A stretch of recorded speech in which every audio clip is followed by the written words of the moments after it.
So hi అండి, అందరికి నమస్కారాలు. నేను మీ ప్రశాంత్. మీలో పత్తి సాగు చేసిన రైతుతో పాటు గుగ్గుల శంకర్ గారి యొక్క పత్తి చేనులు 7 ఎకరాలు.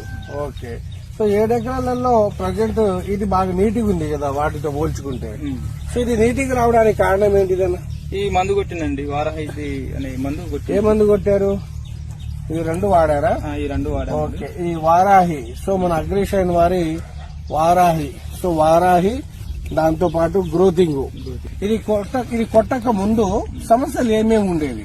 పేనుబంక, ముడత, దోమ, నల్లి అవన్నీ ఉండేది.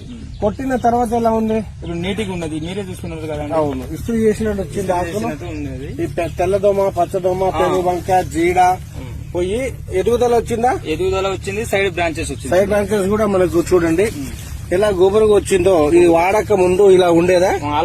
అలా ఉండేది, ముడతలు ఇట్లా. సో పేనుబంక ఇట్లా ఉండేది. ఇది ఇప్పుడు వాడిన తర్వాత ఈ పైన బ్రాంచెస్ వచ్చాయి, నీట్గా వచ్చాయి.